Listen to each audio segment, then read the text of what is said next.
Assalamualaikum warahmatullahi wabarakatuh. Balik lagi sama gua Rizal di RF Channel Piknik Atuh. Di updatean video gua kali ini, gua mau nge-share pengalaman gua waktu ikut pendakian gunung. Kali ini adalah Gunung Lawu yang berada di perbatasan Jawa Tengah dan Jawa Timur. Untuk jalur pendakiannya, gua ikut pendakian Gunung Lawu lewat Candi Ceto ya, dan pastinya gue nggak berangkat sendiri, gue ikut open trip. Lagi-lagi open tripnya adalah open trip Bogor I. Dan di rombongan kali ini, rombongan pendakian Gunung Lawu via Candi Ceto ini, jumlah pesertanya kurang lebih 15 orang. Seperti biasa, meeting pointnya adalah di Cawang Uki ya. Di Cawang Uki di hari Jumat malam sekitar jam 8. Tapi karena satu dan lain hal, gua sama rombongan itu berangkat dari Cawang Uki sekitar jam 10 malam. Dan sampai di base camp Lawu Barokah ini Sabtu pagi sekitar jam setengah 10. Setelah itu gua sama teman-teman gua beres-beres dulu, mandi dan sarapan. Baru di sekitar jam 11 siang gua sama rombongan yang lain itu mulai pendakian Gunung Lawu via Candi Ceto. Dalam pendakian Gunung Lawu via Candi Ceto ini, penyedia open trip Bogor I gua ini udah nyewa porter 2 dari warga lokal sini, dan satu lagi yang namanya Mas Ambon berperan sebagai guide lokal kita. Jadi 2 porter dan 1 guide lokal. Nah, untuk 2 porternya ini sendiri udah berangkat lebih dulu dibanding gua sama teman-teman yang lain, karena mereka kan akan bawa tenda dan peralatan-peralatan lainnya ya. Untuk lokasi pos pendakian Gunung Lawu via Candi Ceto berada di Kecamatan Jenawi, Kabupaten Karanganyar, Jawa Tengah ya friends. Sesampainya di pos pendakian pendaftaran Simaksi, gua sama tim di briefing dulu nih sama Mas Ambon yang berperan sebagai guide lokal kita. Ini dia briefingnya. Selamat siang. Pagi dan siangan. Iya. Nanti kita trekking di sini sambil nunggu temen. Nanti kalau ada yang mau duluan, boleh duluan. Nanti kita camp di pos 3. Kenapa kok di pos 3? Soalnya kan tempat camp ada 2 pilihan, 3 sama 5 sebenarnya. Kalau di 5 itu jauh banget, dan teman-teman kan juga perjalanan dari Jawa Barat kan sampai sini udah kesiangan, butuh energi banyak, butuh istirahat juga. Jadi kita untuk hari pertama, hari Sabtu, kita ambil pendakian yang santai dulu buat menutup yang udah di perjalanan tenaganya capek. Nanti yang hari kedua emang lebih panjang, tapi nggak masalah. Panjang kan turunnya udah nggak bawa beban, nggak bawa apa-apa, nggak membawa air doang. Untuk pendakian yang ini cukup bawa air 1 botol sebenarnya cukup sih. Nanti kan bisa refill lagi di atas juga airnya bersih, jernih memang. Kadar mineralnya tinggi, lebih seger. Kita nanti pendakian santai aja, pokoknya nyampe camp jam berapa, yang penting udah ada temen yang di sana yang tenda. Nanti yang penting kan soalnya banyak nih trip yang pakai elf itu, targetnya semua di pos 3. Soalnya di pos 5 ya? Pos 5 juga terbuka.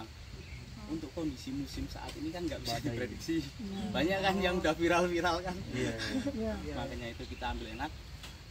Yang pertama itu kan karena kita kesiangan, jadi emang enaknya di pos 3. Kalau kita di pos 5 jam segini mungkin bisa sampai sana jam 10-11an. Kalau sampai di pos 3 mungkin sore lah, sore sebelum maghrib, kalau bisa sebelum maghrib. Mantap. Ada yang ditanyakan lagi? Nama porter yang diberikan itu siapa Bang? Nama porternya yang satu itu Simbah, yang satu itu Dani. Dua teman kita yang dari atas. Udah di atas. Bawa tenda. Sama Dani. Untuk sekalian ya, daripada nanti saya lupa, untuk besok kan kita nanti istirahat sampai di camp itu sore lah, mungkin insya Allah sore, nggak kemalaman, istirahat lebih panjang. Besok kita untuk summit lebih baik kita jam 3 pagi. Kalau kondisinya emang nggak memungkinkan badai, atau kita juga nggak pingin kan, kalau nggak memungkinkan nanti badai, kita tunggu serda mungkin maksimal subuhnya. Soalnya nanti turunnya biar kita nggak kemalaman lagi. Nah, kalau turun kesiangan malah enak. Kalau turun kesiangan, kalau kita kan berangkat pagi nih, estimasi sampai kalau kita jadi berangkat jam 3, estimasi sampai puncak itu sekitar jam ya 8-9.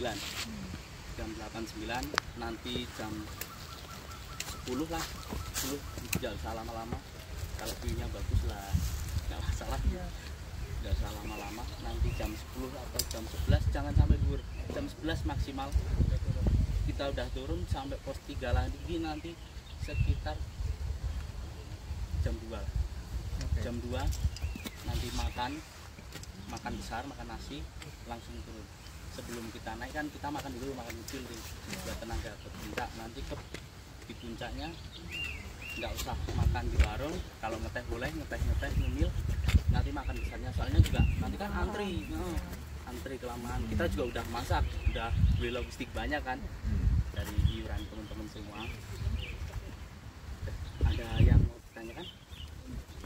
Lagi yang mau ditanyain, misalkan lah kita mau bilang Untuk jalur itu gampang. Untuk jalur gampang, banyak Ada pelang. pasir nggak? Pasir nggak ada. Karakteristik untuk jalur Cetoi ini kebanyakan tanah. Tandanya pelang atau apa? Pelang aja. Pelang. Arah arahnya. Pelang banyak. Warung ada, sebelum pos 1 ada warung. Nanti di pos 3 juga ada warung. Saja pasir aja setengah mati ya. Nanti kalau ke warung yang kedua lebih enak kan. Habis itu kan udah nanti ke warung yang pertama, depannya ada warung lagi. Nanti mampir lagi, kelamaan kita. Nah, kalau mau mampir ke warung, mau ngeteh, mau nge-es teh, bisa warung yang kedua. Nanti di situ kan langsung pos 3.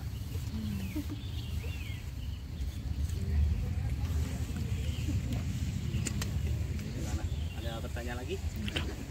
Kalau nggak ada, kita berdoa bersama-sama biar diberi keselamatan. Kita berdoa untuk cuaca yang lebih baik, tidak buruk. Berdoa mulai. Nah, beres briefing tadi, gue sama teman-teman lanjut pendakiannya nih. Di awal perjalanan, ya seperti biasa, namanya juga awal mula pendakian, jalurnya pasti masih landai ya friends.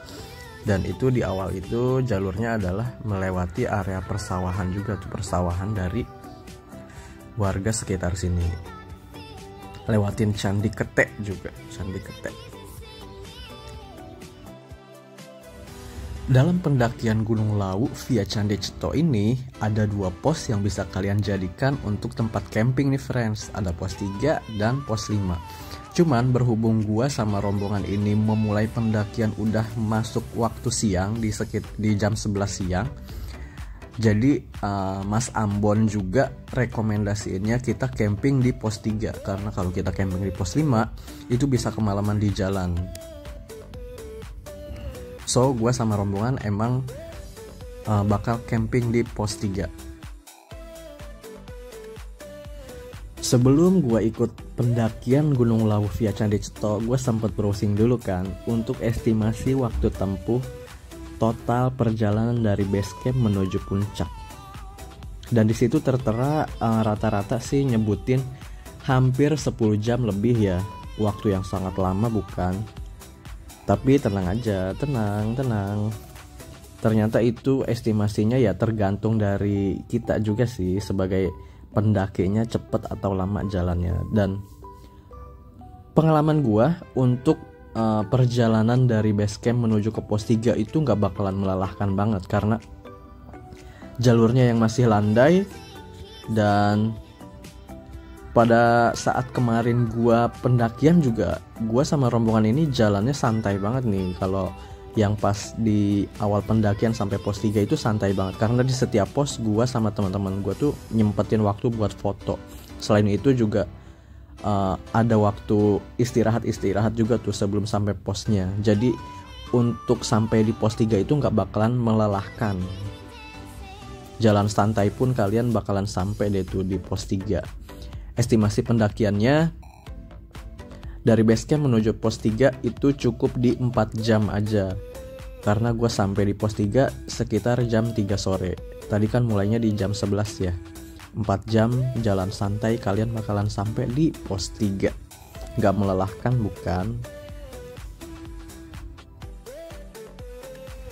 Kalau kalian tetap berpatokan sama estimasi waktu pendakian yang tersebar luas di Google, itu emang bikin down banget sih. Soalnya gue juga waktu sebelum hari H pendakiannya gue males banget bacanya. Banyak banget tempat-tempatnya yang bakalan dilaluin sama waktu pendakiannya yang terbilang cukup lama, tapi pada kenyataannya nggak yang semelelahkan itu kok. Nggak yang semelelahkan itu. Memang tempat-tempat yang akan kita lalui dalam pendakian Gunung Lawu via Candi Ceto ini emang banyak. Tapi kalau posnya cuma 5. Pos 1, pos 2, pos 3, pos 4, dan pos 5. Dan perjalanan yang akan melelahkan banget itu setelah kalian sampai di pos 3. That's why kalau kalian sebenarnya kalau kalian mulai pendakiannya masih pagi, mungkin di jam 8 atau jam 7, itu kalian masih bisa banget tuh buat camping di pos 5 karena biar summitnya lebih dekat ya. Karena jalannya itu wow. Dari pos 3 menuju pos 4 itu wow banget. Itu bakalan PR banget kalau kalian bawa carrier dari pos 3 ke pos 4. Wow, itu wow, treknya wow. Karena bakalan terus menanjak. Makanya yang dibilang Mas Ambon, kalau kita mulai pendakian udah agak siang terus maksa camping di pos 5 itu bakalan kemalaman di jalan. Karena trek dari pos 3 menuju pos 4 nya gila banget sih kalau sambil bawa carrier. Bawa diri aja udah engap.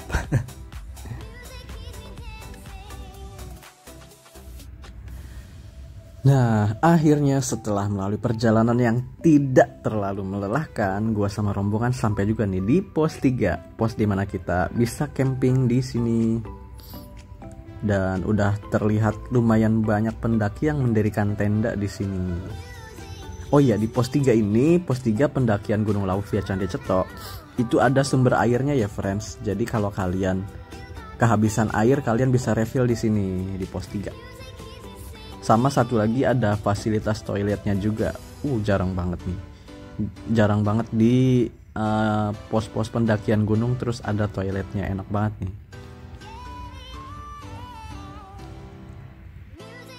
Oh iya, lupa, di sini juga di pos 3 ini juga ada warungnya, friends.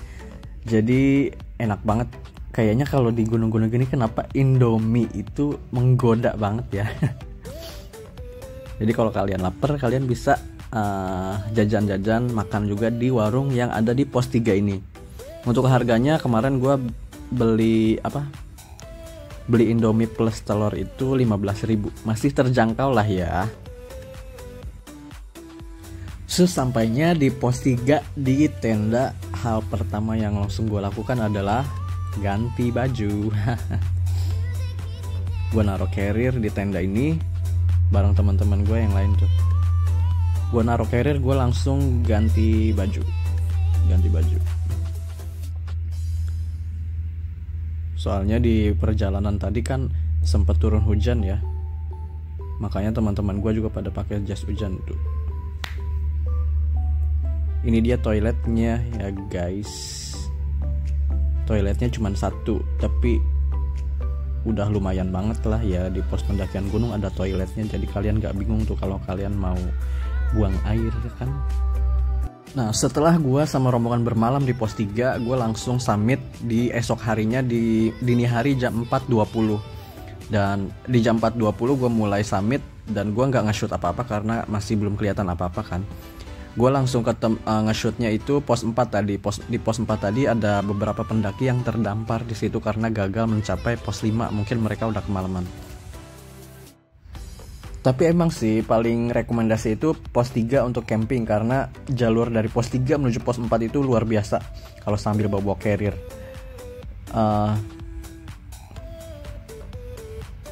Ini gue sama rombongan udah sampai di tempat yang namanya Pasar Dieng. Oh ya, gue jelasin tempat-tempat yang akan kalian lalui ya. Pos 1, pos 2, pos 3, pos 4, pos 5. Setelah itu kalian akan sampai di Gupak Menjangan. Di situ adalah padang sabananya Gunung Lawu. Cuman karena gue di sini pas pendakian kemarin gak dapet view apa-apa, full kabut. Jadi di Gupak Menjangan kayaknya gue keskip deh videonya. Ini gue udah sampai di Pasar Dieng. Dari Gupak Menjangan itu kalian akan melanjutkan perjalanan menuju Pasar Dieng atau Pasar Setan ya. Kalau kata Mas Ambon, di sini sering banyak yang hilang karena kurang fokus atau apalah. Mungkin kabut terus diterjang gitu aja, jalannya nggak kelihatan, malah jatuh deh ke jurang. Setelah Pasar Dieng kita akan menuju ke Hargo Dalem. Dari Hargo Dalem ini kabar gembiranya adalah kita akan sebentar lagi sampai di pos di puncak Gunung Lawu, yaitu Hargo Dumilah. Di sini juga ada warung yang terkenal itu ya, warung Mbok Iem. Tapi gue sebenarnya nggak ketemu sih sama warung Mbok Iemnya. Gue malah makan-makan di warung di sini nih, dan itu gorengannya enak loh. Nah di sini nih di warung ini gorengannya enak. Oh ya, waktu yang gue butuhkan untuk sampai ke puncak Hargo Dumilah Gunung Lawu ini sekitar 5 jam, karena gue sampai di puncaknya itu jam setengah 10. Tadi kan berangkat 4.20 ya. Nah setelah melewati perjalanan yang cukup melelahkan, gue sama rombongan sampai juga nih di Hargo Dumilah Puncak Lawu 3265 mdpl. Alhamdulillah, itu dia sekelumit kisah pendakian Gunung Lawu via Candi Coto gua bersama pendakian Open Trip Bogor I. Waktu tempuhnya totalnya berarti 9 jam, 4 jam untuk sampai pos 3, 5 jam untuk summit. Gua close video gua sama koleksi foto gua di Gunung Lawu ini. Sampai ketemu di video gua selanjutnya. Buat yang belum subscribe, bolehlah diklik dulu tombol subscribe-nya. Sampai ketemu di video gua selanjutnya. Tetap di RF Channel, piknik atuh, karena hidup adalah perjalanan. Mari kita buat perjalanan itu lebih menyenangkan. Assalamualaikum warahmatullahi wabarakatuh.